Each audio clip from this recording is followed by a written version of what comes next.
60% dari anggaran yang 700 billion tersebut untuk kombatan, yang 40% adalah untuk CIA operation.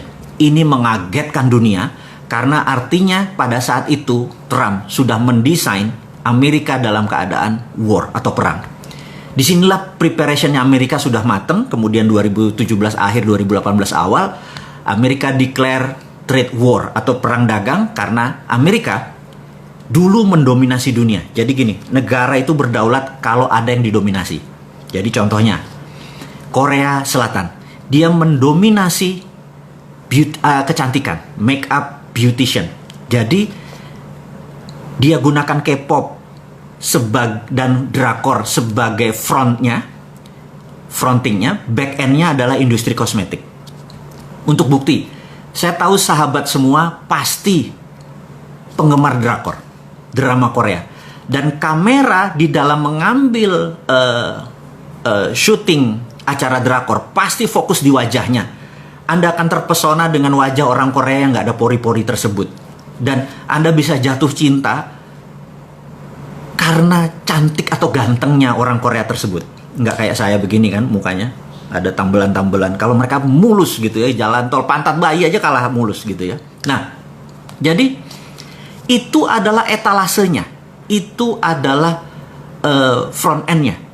Begitu kita terpesona, dunia terpesona, film itu disebar gratis. Itulah kalau negara kompak dengan pengusahanya. Kemudian Korea mendominasi kosmetik. Di seluruh dunia kosmetik dikuasai oleh Korea. Dan itulah namanya world domination. Dan kita tahu, military domination masih dikuasai oleh Amerika. Jadi sahabat semua, setiap negara untuk berdaulat harus ada yang didominasi. Kemudian kita tahu, China, Tiongkok, dia mendominasi trade domination. Jadi kita tahu bahwa kalau ditanya siapa yang menguasai perdagangan, Cina number one. Kemudian siapa yang menguasai mendominasi informasi teknologi, Amerika. Kemudian siapa yang mendominasi keuangan dunia, Wall Street, gitu ya. Siapa yang mendominasi currency yang transaksi dunia, 97% menggunakan dolar, gitu ya. Jadi dolar dominationnya, currency domination dipegang dolar.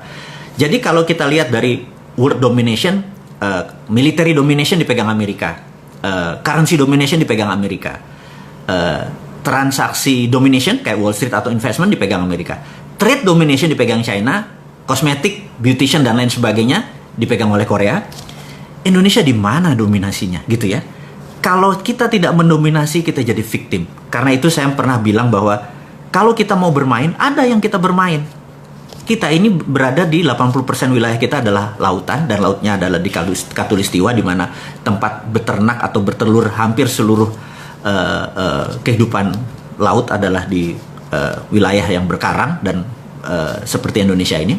Sehingga kita punya teh jangan sampai di Bremen menguasainya, kita punya tembakau ada di Eropa juga pasarnya atau bursanya. Kalau kita mau mendominasi, ini yang saya mau sarankan ke pemerintah sekarang, kalau kita mau berdaulat, apa yang kita dominasi? Yang kita mau dominasi adalah bursa ikan. Jadi kalau bisa, Indonesia menentukan harga ikan dori, harga ikan apapun, salmon, apapun itu, karena kita bisa jadi raja ikan, dan ikan adalah binatang yang saat ini kita bisa mendominasi. Ada yang bilang mendominasi utang gitu ya. Sahabat semua, jadi kalau kita mau bernegara, mau menjadi negara berdaulat, seperti misinya kita, seperti impiannya kita, seperti tugas kita mengingatkan bernegara adalah, yuk menjadi negara berdaulat. Cara berdaulat adalah ada yang kita dominasi. Ingat, setiap sesuatu itu pasti ada pasarnya, dan setiap pasarnya ada bisnis modelnya. Dan kita tahu, military domination dipegang Amerika, kenapa kita mesti berkompetisi ke sana? Trade domination dipegang China, kenapa kita mesti menjadi negara pedagang juga, malah jadi victimnya China gitu ya. Jadi, ini adalah sekedar usulan-usulan di mana sahabat semua mengerti bahwa niat kita mengingatkan pemerintah, karena saat ini saya merasa miris tidak ada satupun negarawan yang mengingatkan pada saat negara ini salah. Padahal ada senior-senior kita itu misalnya Pak Tri Sutrisno, Pak Amin Rais, Ibu Megawati. Itu kalau ada milenial melakukan kesalahan, tempeleng aja mereka, kamplengi mereka, tapi ya sangoni, ini loh cara yang benar. Setelah dinasihati, ini cara yang benar. Jadi saat ini banyak kesalahan-kesalahan dari pemerintah atau kebodohan-kebodohan dari para menteri atau pejabat. Satu pun tidak ada negarawan yang mengingatkan dan meluruskan. Jadi apalah kita ini, komunitas kita ini tidak anti pemerintah. Kita ingin negara kita berdaulat, itu kita peringati dan kita kasih cara yang benar. Jadi sahabat semua, kita nggak akan lelah mencintai negara ini, walaupun negara ini dikelola oleh pengusaha yang saat ini, penguasa yang saat ini mungkin sebagian mencintai negara lain. Nggak apa-apa, kita pokoknya terus aja berjuang. Jadi kembali ke marahnya presiden. Jadi ada baiknya menteri-menteri tersebut mundur. Karena siapa yang harus mundur? Anda merenung deh, ada 40-an sekitar menteri 34 dan beberapa pejabat yang di teras tinggi negara. Pakai hati lah, karena sekali lagi Anda kan punya hati, Anda tahu rasa, karena itulah penting buat kita. Jadi kalau bahasa Jawa tuh sejati neroso sukmo sejati itu adalah, jadi kesejatian tertinggi itu adalah kalau Anda punya rasa. Dan saya yakin semua orang punya rasa. Jadi gunakanlah sukma sejati Anda, yaitu rasa, sehingga negara ini bisa berjalan dengan baik, yaitu mundurlah menteri-menteri yang tidak kompeten, gitu ya. Oke. Kemudian saya juga mengingatkan untuk sahabat semua, sahabat muda semua, saya ini memprovokasi Anda semua bahwa tahun 2024 kalau bisa pemimpin negara ini, mulai dari partainya, mulai dari pemimpinnya, kalau bisa usianya yang saat ini mereka di bawah 40 tahun. Maksud saya begini, saya sudah melihat banyak sekali dalam 2 bulan terakhir ini, telepon, ngobrol, jumpa darat bahkan seminggu ini, sama mereka-mereka pejabat pengelola negara yang atau orang-orang yang sudah umurnya di atas, seperti saya deh, orang-orang yang gak berguna ini. Saya kalau ngobrol sama mereka sudah butek dengan apa yang terjadi di Indonesia, di negara kita ini, karena mereka sudah semua jurus mereka sudah pakai. Maka jawaban saya adalah, udahlah mundur aja kalian. Anak-anak muda ini yang di bawah 40 tahun sekarang, yang milenial itu bisa ngelola negara lebih baik dari Anda semua. Itu kata saya dalam hati. Saya sampai bingung begitu mengatakan, mengelola negara itu kita harus melihat current account kita, harus melihat cadangan devisa kita. Saya dalam hati, itu ilmu lama itu mah gitu, udah gak kepake gitu. Terus kita harus melihat inflasi. Saya bilang, inflasi, saya bilang. Saya cuman mau membicarakan begini, inflasi ya, bicara inflasi. Kalau harga Innova 200 juta, tapi nggak ada yang bisa beli Innova, mending mana? Harga Innova 1 miliar, tapi semua orang bisa beli Innova. Anda jawab sendiri deh. Harga 1 miliar, tapi semua orang bisa beli Innova, atau harga 200 juta, tapi nggak ada yang bisa beli Innova. Pilih mana? Saya pilih yang pertama tadi, mendingan 1 miliar harganya mahal Innova, tapi semua orang bisa beli. Harga beras di Jepang itu 50.000 seliter, tapi semua orang bisa beli. Di Indonesia harganya 10.000, nggak semua orang bisa beli. Lalu apa inflasi gunanya gitu? Bagi kita kan perut kita kenyang, bener nggak? Hati kita enak, bernegara dan berkehidupan jadi santai gitu. Sekarang tegang semua. Kemudian kita tahu Menteri Keuangan kita ini kan jagonya fiskal, jagonya pajak. Di economic at war, kita tidak memerlukan pajak karena pada saat negara lagi perang, yang dibutuhkan adalah survival of the nation. Bagaimana negara ini supaya tetap hidup. Survive itu kalau mikirin pajak dikenceng-kencengin terus, kita malah nggak bisa kerja. Pada saat ini harusnya, kalau pada saat economic at war, negara itu harusnya dikelola berdasarkan monetary. Jadi bukan fiskal, tapi pakai sistem moneter. Mau printing money kek, mau apapun itu, pakai kebijakan moneter. Jadi saya menyarankan Pak Presiden, boleh ya diganti kebijakannya. Boleh tetap ibu yang sekarang, tapi kebijakannya pakai moneter. Atau ganti orang baru. Itu saran saya loh ya, jangan ambil hati. Bu Menteri maaf loh ya, ini kan pendapat pribadi, saya nobody kok. Jadi saya cuma mengingatkan bahwa di economic at war, kita harus menggunakan pendekatan moneter.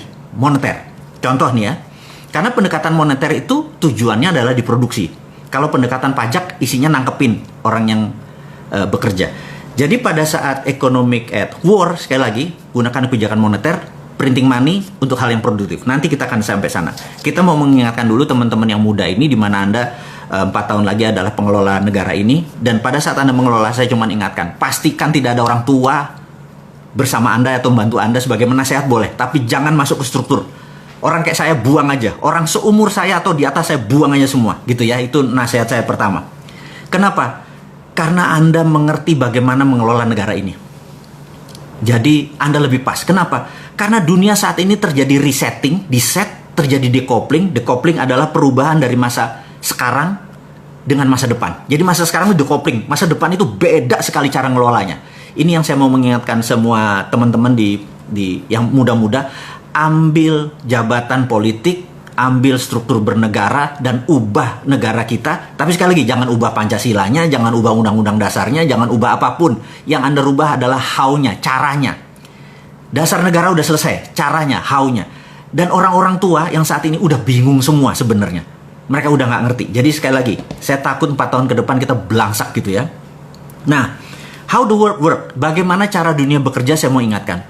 Bahwa dari dulu sejak tahun 44 pada saat diputuskan pemenangnya adalah pemenang dunia kedua adalah Amerika CS dan sekutu, mereka adalah negara pemenang perang, mereka yang mengatur dunia. Jadi bedakan tahun 45 ke belakang sama tahun 45 sampai sekarang. Tahun 45 sekarang itu yang mengatur adalah pemenang perang dunia kedua.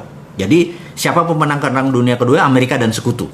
Dan mereka mengaturnya begini. Satu, currency-nya harus pakai dolar gitu ya. Kedua, mendirikan IMF. Ketiga, mendirikan World Bank. Dan ingat, kantor IMF di mana? Di Washington DC. Kantor World Bank di mana? Di Washington DC. Artinya semuanya di bawah pinter Amerika. Saya mau lanjutin lagi. Kemudian IMF itu emang isinya semua negara. Jadi Indonesia saya lupa punya berapa persen, si Tiongkok punya berapa persen. Dan syarat resolusi di IMF untuk menerbitkan sebuah resolusi, misalnya kasih pinjaman ke Bank Indonesia, kasih pinjaman ke Malaysia, ke Singapura, harus disetujui secara resolusi. Dan resolusinya menarik. Suara itu harus 75%. Jadi di bawah 75% resolusi itu tidak jalan. Dan sahabat semua sekedar mengingatkan, suara Amerika tuh 26%. Jadi kalau seluruh dunia setuju, nilainya cuma 74%. Artinya kalau Amerika nggak setuju, resolusi itu tidak keluar. Jadi saya mau ulangi lagi, IMF siapa yang punya? Oke, udah pinter semua ya, Amerika. Jadi ya, sekedar mengingatkan supaya ingat. Jadi how the world, cara dunia bekerja udah paham ya. Dolar, IMF, kontrol money, kontrol currency, semuanya dolar, semuanya Amerika. Kemudian Amerika membagi negara Eropa dan Amerika sebagai negara produsen. Negara produsen harus ada sumbernya. Sumbernya adalah Eropa dari Afrika, itu bahan bakunya. Bahan bakunya Amerika ada di Amerika Latin, itu bahan bakunya untuk negara produsen. Negara Timur Tengah adalah negara energi. Dan negara sisanya, Tiongkok, India, ASEAN adalah market. Jadi harus diingat, negara produsen harus kaya, negara yang diambil bahan bakunya oleh sumber bahan baku ini harus miskin. Jadi Amerika Latin harus miskin, lihat aja. Penuh hutang itu yang namanya Argentina, Brazil, dan lain sebagainya itu perang terus, ada kartel, ada drug, ada segala macam, dan Afrika juga perang terus. Ingat, karena dengan perang ini mereka bisa kontrol. Anda ingat ya, kurang ajar ya. Ini sekali lagi, ini semua by design. Jangan bilang ini karena ini wayai ngono. Enggak, ini by design. Jadi, lalu negara market itu tidak boleh miskin, tapi tidak boleh kaya. Jadi kita di track di tengah. Jadi saat ini Indonesia misalnya negara upper middle, jadi kita dapat $4.000 kira-kira. Dan Indonesia sampai sekitar 10 tahun lagi. Ingat, Cina udah di Indonesia udah berapa? 4-5 tahun terakhir ini kan Cina masuk. Apakah GDP Indonesia naik? Dari 3.800 terus naik jadi 7.000? Nggak mungkin. Gitu ya. Terus Indonesia di bawah Amerika bakal naik nggak dari 4.000 terus ke 7.000? Nggak mungkin. Indonesia kan segini-segini aja naik 5-6%, 2-3%, kayak gitu aja terus. Karena kita adalah market. India adalah market. Tiongkok adalah market gitu ya. Nah, di tahun 90 ketika zamannya Ronald Reagan, di mana fokusnya Amerika adalah berperang lawan Soviet, dan kemudian fokusnya di energi, mereka lupa Cina waktu itu membangun infrastruktur tahun 90-an, membangun UKM-nya dulu, membangun produksinya, dan begitu tahun 2008 pada saat Olimpiade Beijing, dunia kaget. Ternyata Cina sudah menjadi produsen. Kalau udah jadi negara produsen, dia udah menjadi sejajar dengan Eropa, sudah menjadi sejajar dengan Amerika, maka Cina atau Tiongkok harus punya negara jajahan seperti Amerika di Amerika Latin, Eropa di Afrika. Sekarang pertanyaannya, siapa negara yang dijajah oleh Cina? Oke, Anda sendiri yang jawab. Saya nggak mau. Karena nggak mungkin Indonesia. Pejabat Indonesia pinter-pinter, orangnya pinter-pinter, nggak mungkin Indonesia. Kalau bilang Indonesia itu orang, itu fitnah itu. Ya, jadi Anda yang jawab. Tapi Anda dalam hati tahu, anjrit, gue tahu tuh maksudnya bosman negara mana. Dan pejabatnya siapa, gue tahu gitu ya.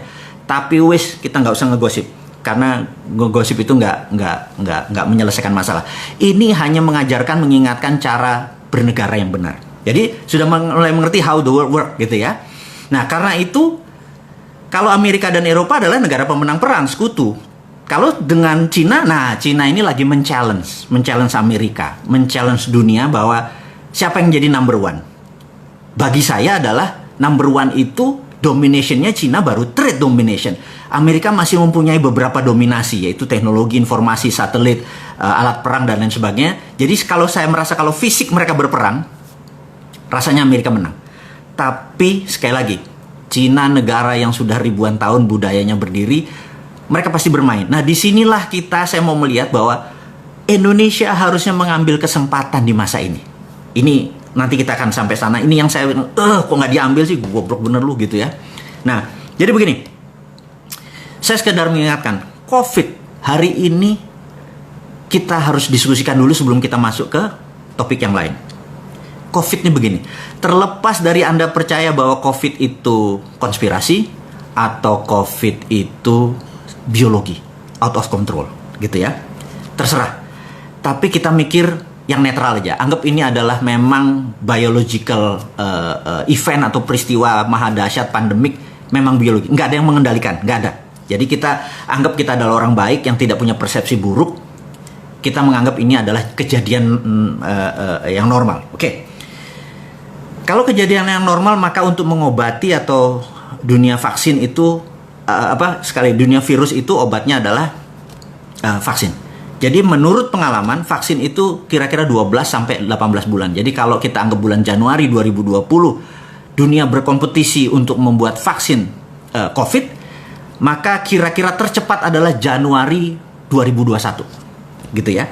Seluruh dunia saat ini sedang melakukan hal yang sama, bagaimana menciptakan vaksin untuk mengalahkan COVID.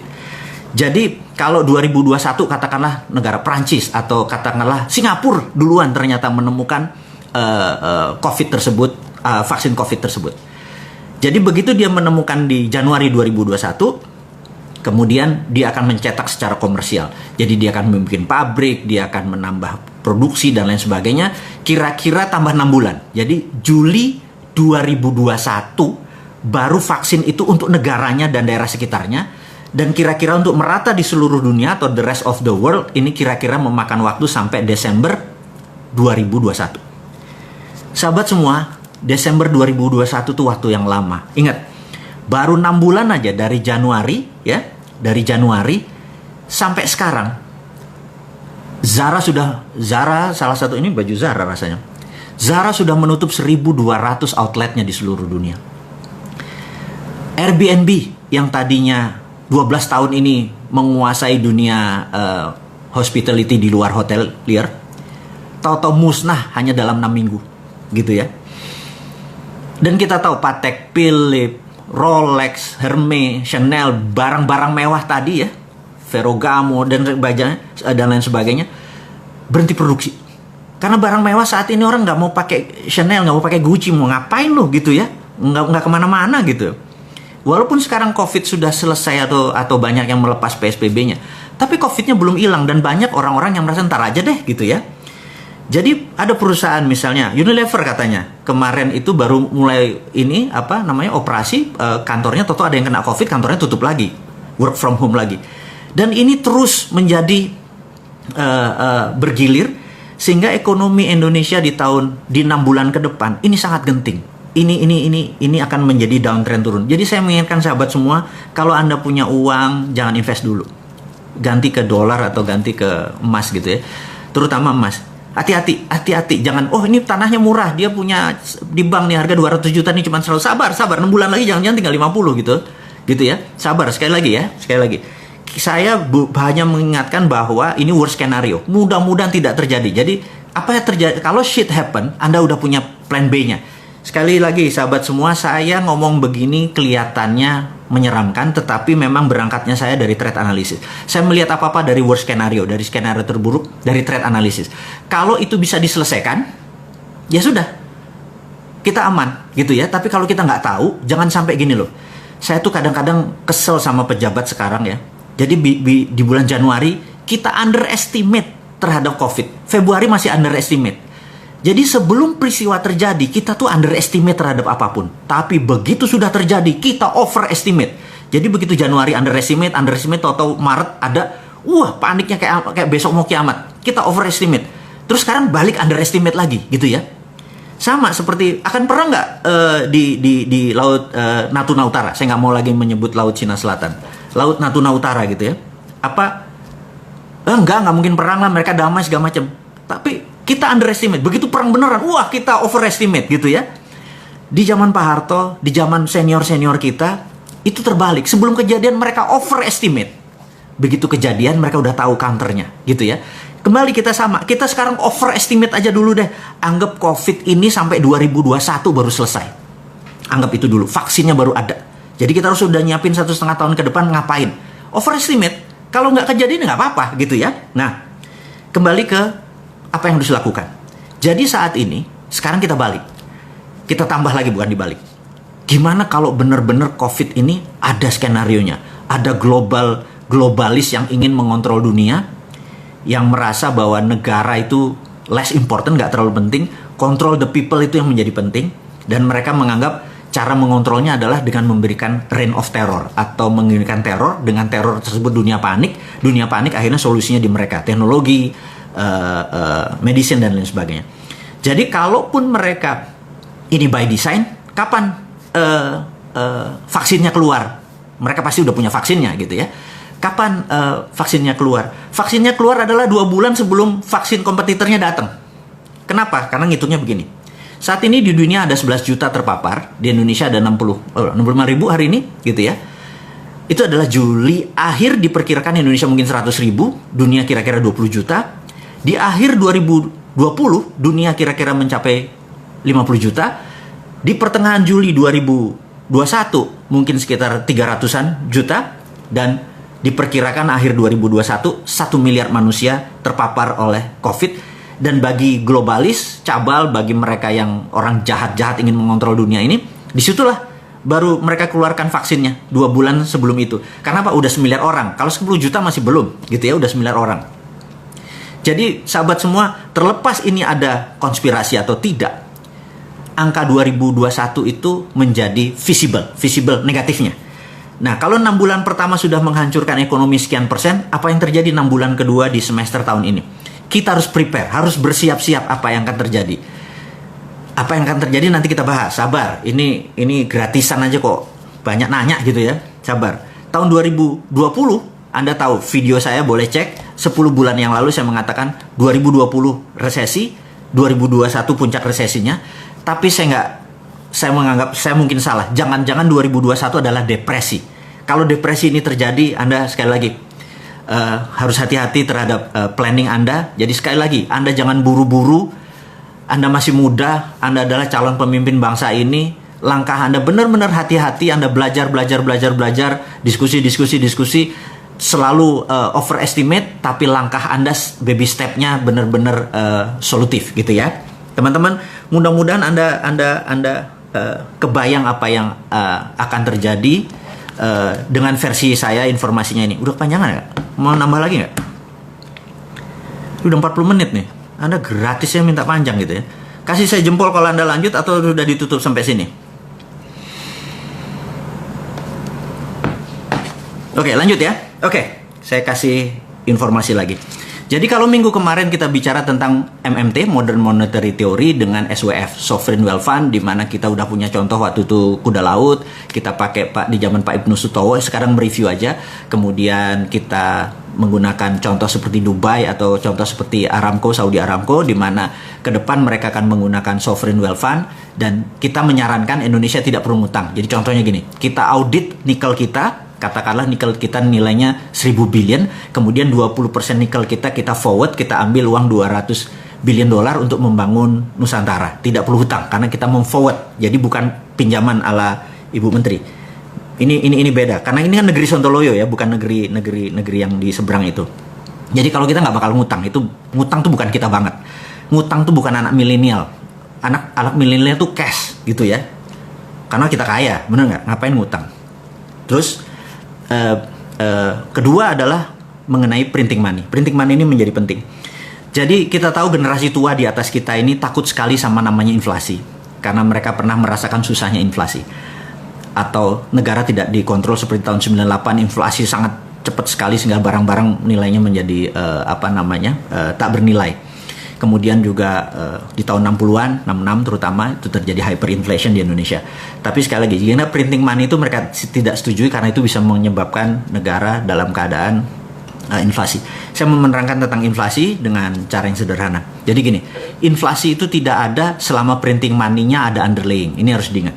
Jadi, saya sekedar mengingatkan sahabat semua, saya ulangi lagi, Anda mungkin pernah dengar, tapi ya biar ilmu ini nancep ke dalam, repetition adalah segalanya. Repeat gitu ya. Jadi keunggulan adalah tidak ada. Keunggulan adalah seseorang yang merepeat sesuatu sehingga menjadi keunggulan. Saya akan repeat lagi. Jadi kita tahu di awal tahun 89 terjadilah dialog yang sangat menarik di mana Deng Xiaoping pada saat itu pemimpin Cina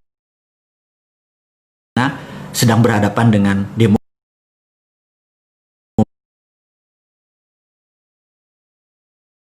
masyarakat Cina yang pengen negaranya menjadi demokrasi. Kemudian ada 11 jenderal dari Partai Komunis Cina yang menghadap Deng Xiaoping bilang, lebih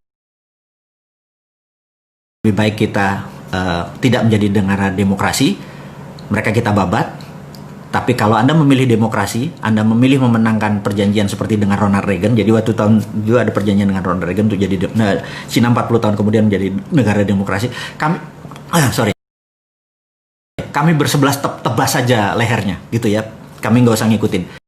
Deng Xiaoping sangat dilema. Kemudian keputusannya adalah dia memilih sahabat dia, jenderal yang 11 itu. Kemudian dia libas itu demonstran dan Cina menjadi negara tertutup. Kemudian dia fuck IMF, fuck World Bank. Dia udah nggak butuh, gitu ya. Baik. Akhirnya mereka berdua-belas rapat dan rapat ini menjadi sangat fenomenal karena ada sebuah tagline yang saat ini masih ada, yaitu hari itu, momen itu adalah ada sebuah kata-kata ya namanya The Secret Meeting That Changed China.